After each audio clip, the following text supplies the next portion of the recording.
하이닉스가 10% 오를 때마다 매도를 하면서 삼성전자로 이제 넘어가는 그러한 전략을 사용을 해볼 수 있겠습니다. 그래서 이제 올해 말이든 내년 초든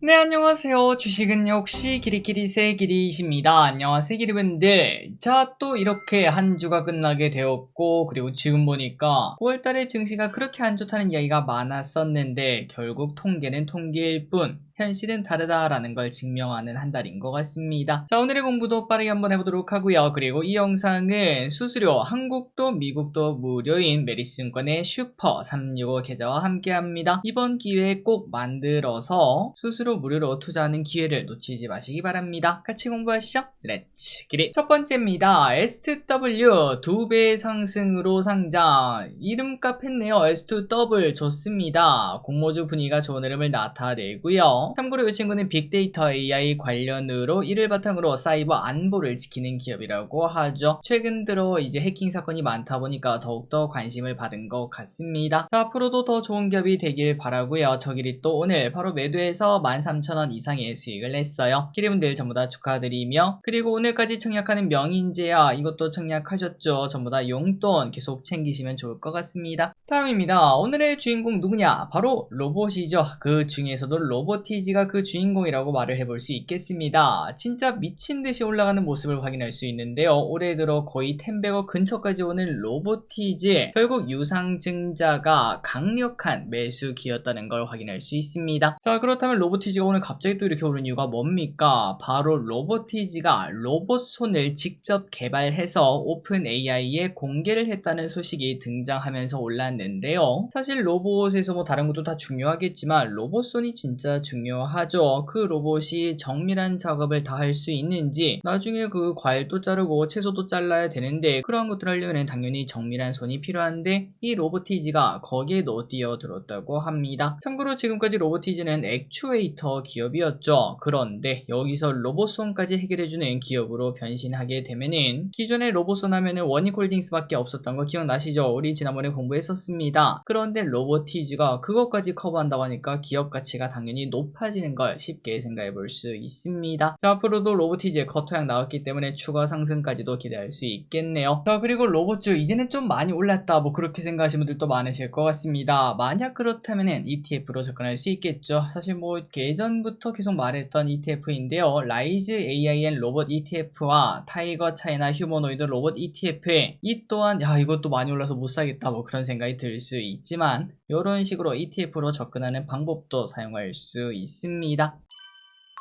다음입니다. 엔비디아, 내가 인텔 투자한다. 어제 인텔이 매우 크게 급등했습니다. 그 중심에는 바로 엔비디아가 있었는데요. 엔비디아가 한국 돈으로 7조 원을 투자해서 인텔을 살린다라는 얘기가 나타났죠. 그리고 칩도 공동 개발한다는 이야기도 나왔습니다. 그러다 보니까 인텔은 22%나 급등하는 모습을 나타냈고요. 결국 지금 딱 보니까 인텔은 트럼프도, 일본 소프트뱅크도, 엔비디아도 살리려고 하는 기업이 되었습니다. 이 정도면은 진짜 죽은 사람도 살아날 수 있을 것 같죠? 앞으로 인텔이 우상향을 할 수 있을지 보도록 하겠습니다. 다음입니다. 하지만 이 와중에 이런 걱정은 나타날 것 같습니다. 아니 길이 그 인텔이 살아나면은 우리나라 반도체 기업한테는 좀 안 좋지 않을까라는 생각이 들었는데요. 일단 NH투자증권의 뷰를 봤을 때는 이번 협업은 제품에 한정되어 있기 때문에 일단 영향은 제한적이다 라고 얘기를 했습니다. 그러니까 아직까지 걱정할 필요는 없다는 거죠. 자, 다만 TSMC와 AMD는 장기적으로 힘들 수도 있다라는 얘기를 꺼냈는데요. 일단 PC칩 시장에서 싸우고 있는 AMD는 인텔이 갑자기 쭉 성장하게 된다면은 입지가 당연히 좁아질 수밖에 없겠습니다. 그리고 TSMC 같은 경우는 엔비디아의 핵심 생산 파트너인데, 나중에 인텔이 시간은 좀 걸리겠지만 언젠가 경쟁할 만큼 성장하게 되면은 그때는 엔비디아라는 정말 큰 고객을 인텔에게 뺏길 가능성이 나타나지 않겠습니까? 그런 부분에 대한 걱정은 나타날 수 있다고 합니다. 만약 또 그렇게 되면 삼성전자도 결국 같이 경쟁을 해야 되다 보니까 그렇게 뭐 우리나라 반도체 업계에게는 그렇게 좋은 소식은 아니겠구나, 변수구나, 이렇게 해석할 수 있겠네요. 자, 다만 중요한 거는 인텔에 돈을 붓는다고 인텔이 바로 살아나는 건 아닐 겁니다. 그게 그렇게 쉽게 되는 거였으면 애초에 인텔이 이렇게 망하지는 않았었을 겁니다. 다음입니다. 자, 이 와중에 삼성전자 목표가 11만원짜리 리포트가 나왔어요. 자, 목표가 11만원 리포트, 이제는 뭐 그냥 디폴트 값인가 봅니다. 이거 팔기 너무 고민되는데요. 하나투자증권은 삼성전자의 반도체 이익이 개선된다며 목표가를 11만원으로 상향 조정을 했어요. D램 위주의 실적 회복이 강하게 나타날 전망이며 비메모리 부분 적자도 줄어들 것으로 보인다고 합니다. 그래서 이제 기대분들도 많은 고민이 있으실 것 같은데요. 어제 봤다시피 뭐 삼성전자 85,000원 정도 되면은 그거를 매도하고 다른 반도체로 넘어가는 전략도 충분히 가능하고, 아니야 나는 그 반도체를 조금 더 그 대형주 위주로 보고 싶어, 만약 그렇다면은 언젠가 엔비디아향 HBM 관련 소식이 진짜 오피셜로 뜨는 경우가 있을 겁니다. HBM3든 HBM4든요. 그때 이제 삼성전자가 몇 프로, 한 5%, 10% 이렇게 급등할 수도 있는데 그 근처에서 타이밍을 잡는 게 이쁜 매도 타이밍이 될 수도 있을 것 같습니다. 그러니까 그때까지는 홀딩하면서 기다려도 마음 편한 투자 아니겠습니까? 우리는 이미 이 밑에서부터 공부를 해왔었으니까요. 자, 그리고 하이닉스의 목표가가 무려 48만원이 나왔다는 사실 알고 계신가요? 진짜 미쳤습니다. 하이닉스 목표가 48만원 리포트가 나왔는데요.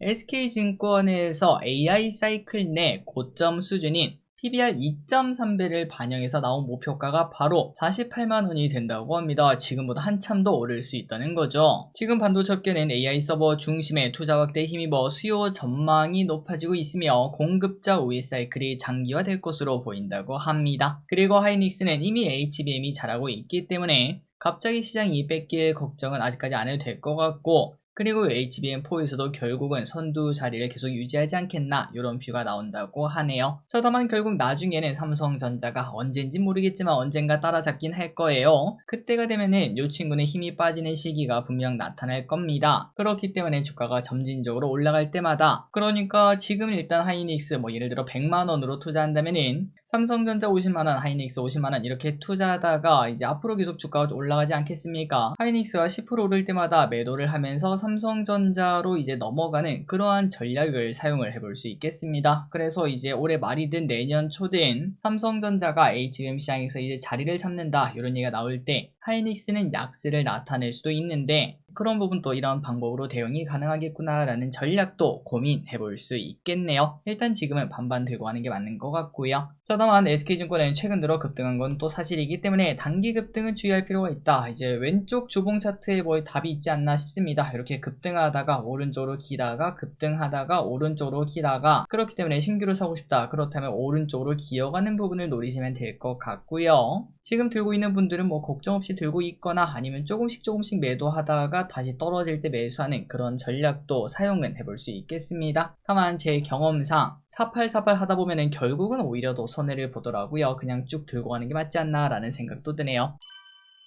다음입니다. 현대차 인베스터데이 별건 없었다. 어제 저녁에 현대차 인베스터데이가 있었는데요. 그러나 딱히 기대감을 불러일으지는 못했다고 합니다. 어떠한 계획도 결국 미국 관세 부담감을 이기지 못했다고 하네요. 현대차는 올해 영업이익률 목표를 6에서 7% 잡는 등 여러가지 이야기를 했으나 미래지향적인 로봇 자율주행에 대한 이야기가 좀 부족했다고 하고요. 그리고 또한 전기차 위주가 아니라 하이브리드 판매 중심의 전략을 쓰고 있다는 게 문제일 수도 있을 것 같습니다. 지금 글로벌은 자율주행차, 전기차 수요가 갈수록 높아질 텐데 이게 좀 타이밍이 좀 어긋나는 거 아닌가, 이런 생각도 해볼 수 있겠죠. 거기다가 관세 문제가 해결되지 않고 있기 때문에 올해 가이던스 목표도 살짝 하향 조정을 했고, 그러면서 오늘 자동차주는 하락을 피하지 못했습니다. 다음입니다. LG 디스플레이 3분기 서프라이즈 전망. 디스플레이 업계도 슬슬 기대를 해야 되는 걸까요? LG 디플의 목표가 상향 리포트가 나왔습니다. 키움증권은 목표가 16,000원으로 상향 조정. 3분기 매출액은 전분기 대비 22% 증가한 6.7조 원, 영업이익은 흑자 전환이 4,800억 정도를 예상한다고 하는데 이게 바로 서프라이즈 실적이라고 합니다. 그리고 그 중심에는 OLED가 있다고 하는데요. POLED와 WOLED의 계절성 성수기가 나타나게 되고, 그리고 과거에는 이렇게 디스플레이 업황이 살아나려면 LCD 업황이랑 많이 연동이 되었다고 하는데 이제는 OLED 중심으로만 해도 돈을 벌 수 있는 그쪽 라인까지 왔다고 합니다. 그렇기 때문에 실적 전망도 좋고 목표가도 높다고 합니다. 다음입니다. 대왕고래 결국은 작은 고등어였다. 개인적으로 많이 응원했습니다. 우리도 제발 산유국이 되었으면 좋겠다. 이제 포항이나 저 울산 쪽에서 강아지가 돌아다닐 때 5만원짜리를 물면서 돌아다녔으면 좋겠다, 이런 생각을 했었는데 역시나 쉽지는 않군요. 경제성 평가에서 낙제점을 받았다고 합니다. 가스 포화도가 6%가 나왔다고 하는데 기준치가 40%는 되어야 돈은 벌 수 있다라고 하니까 많이 미달된 걸 확인할 수 있죠. 자, 물론 아직까지 뭐 끝은 아니라고 합니다. 6개의 유망 구조가 더 있어서 해봐야 된다, 이러한 의견은 있다고 하지만 정부도 바뀌면서 더 진행될 수 있을지는 미지수라고 말을 해볼 수 있겠죠. 참고로 뭐 과거 브라질도 노르웨이도 각각 14번, 33번 이렇게 탐사를 하고 발견을 한 적이 있어서 더 파볼 만한 뭐 이유는 있다고는 합니다. 하지만 결국은 비용이 문제입니다. 돈이 뭐 적게 들면은 뭐 단돈 10억 원에 팔 수 있으면 제가 이제 지인들 돈 모아서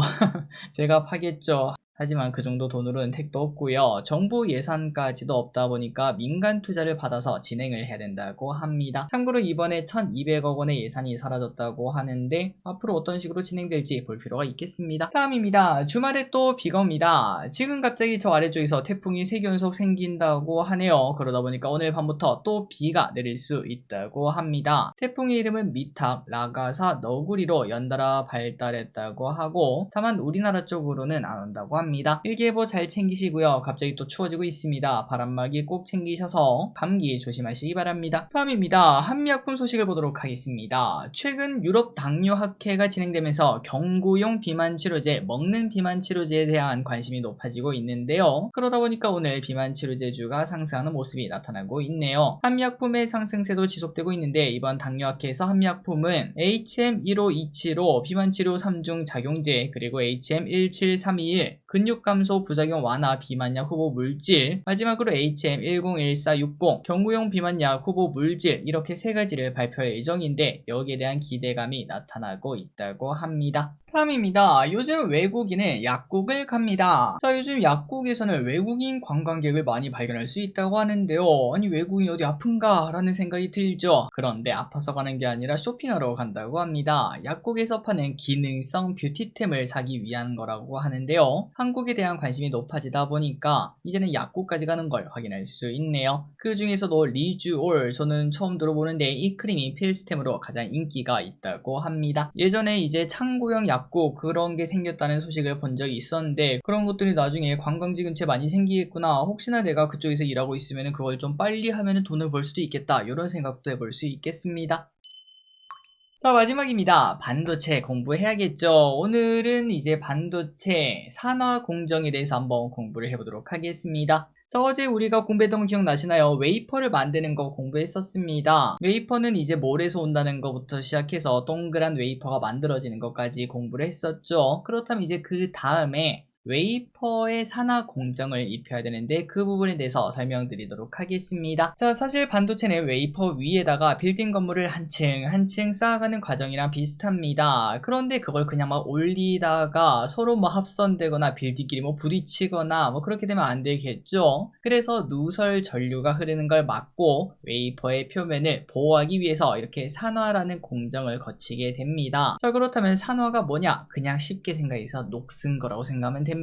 그런데 우리가 보통 녹슬었다고 하면 안 좋게 생각하지만 이거는 반도체에서 꼭 필요한 녹스는 현상이라고 생각하시면 될 것 같네요. 그러니까 이 웨이퍼가 산소랑 만나서 그 과정에서 산화막이 생겨난다라고 볼 수 있습니다. 자, 왼쪽에 그려보도록 할까요? 웨이퍼가 여기 있습니다. 여기에 산소가 딱딱딱 붙게 되면은 말 그대로 녹슬기 시작하면서 산화막이 생기는 거, 요게 바로 산화 공정이라고 말을 하는데요. 자, 그런데 이 웨이퍼를 그냥 공중에다 매달아 가지고 산화될 때까지 기다리는 건 아니겠죠. 그 안에서도 이렇게 4가지가 있습니다. 세정, 로딩, 산화, 언로딩, 이름만 거창한 이러한 단계가 있는데 그냥 쉽게 말해서 일단 세정 필요하겠죠. 뭐든지 일단 씻고 시작해야 됩니다. 그리고 난 다음에 산화시키는 작업을 시작을 합니다. 자, 그렇다면 어떤 식으로 산화를 시키는가? 정말 쉽습니다. 합니다. 그냥 식세기라고 생각을 해보도록 할게요. 자, 여기 보시면은 보트라는 게 있어요. 그냥 밑에 판때기라고 생각하시면 되고, 그 판때기에다가 웨이퍼를 세로로 깝니다. 접시를 그냥 세로로 깐다고 생각하시면 될 것 같아요. 그리고 그거를 암이라는 걸 통해서 퍼니스라는 곳에 집어넣는데요. 이거는 그냥 뭐 화로라든지 아니면 아까 말했던 식세기, 그렇게 생각하시면 될 것 같습니다. 여기에 넣은 다음에 가스를 넣고 그 다음에 온도를 확 높여서 산화작용을 일으킨다라고 볼 수 있겠죠. 자, 그리고 또 우리가 생각을 해보면은 앞쪽이랑 뒤쪽, 이거는 빨리 들어가는 곳과 늦게 들어가는 곳 아니겠습니까? 그렇기 때문에 균일하게 산화가 되지 않을 것 같습니다. 그래서 그런 곳에는 실제로 쓰지 않는 덤이라는 웨이퍼를 꽂아 둔다는 거, 요거는 참고로 알고 계시면 될 것 같고요. 그리고 이렇게 하다 보면 결국 다 산화가 되지 않겠습니까? 그 다음에 이제 꺼내서 균일하게 잘 만들어졌는지 계측, 확인하는 과정까지 하면은 산화가 끝나게 됩니다. 자, 그러니까 그냥 심플하죠. 웨이퍼를 이렇게 촉촉촉 쌓아가지고 어디에다 넣어가지고 산화를 시키는 게 끝입니다. 이게 바로 산화 과정이고요. 그런데 여기서 조금만 더 보자면은 이 공정은 건식 공정과 습식 공정, 이 두 개로 나눌 수 있는데요. 여기서 들어오는 가스가 그냥 산소만 슉 나오면서 산화를 시키는 걸 바로 건식 공정이라고 말을 합니다. 이거는 뭐 보통의 방법, 그리고 균일하게 산화가 된다는 장점이 있고요. 그런데 그 반면 습식 공정도 있습니다. 그냥 산소만 넣는 게 아니라 수증기를 집어넣어요. 그리고 우리가 생각했을 때 녹이 언제 잘 쓸죠? 맞습니다. 물기 있고 막 그러면 더 잘 쓸지 않겠습니까? 그러다 보니까 이 산화가 빠르게 된다는 장점이 있는데, 하지만 밀도는 떨어진다는 단점도 동시에 있다고 하네요. 그래서 건식 공정과 습식 공정이 있다는 것도 그냥 확인만 하시면 될 것 같고, 그리고 최근에는 급속 열 처리를 통해 얇은 산화막을 만드는 방법과 플라즈마 반응으로 만들어진 산화 라디칼로 실리콘을 산화시키는 공정, 뭐 신공정이라고 볼 수 있겠죠. 그런 것들도 쓰이고 있다고 하는데 그냥 참고만 하시면 될 것 같습니다. 자, 그러니까 심플하죠. 산화 과정까지 공부했습니다. 웨이퍼에다가 그냥 녹슬게 만든다. 그런데 그거를 그냥 할 수는 없으니까 씻고 그 다음에 어떤 기계에 넣어가지고 산화를 균일하게 만들고, 그 공정은 둘 중에 하나, 건식과 습식으로 나뉜다. 요렇게만 체크하시면 될 것 같네요. 자, 오늘의 공부는 여기까지 끝났습니다. 항상 이렇게 같이 공부해서 진심으로 감사드리고요. 반도체 공부는 다음 주에도 계속 이어집니다. 지금까지 길이셨습니다. 빠이요.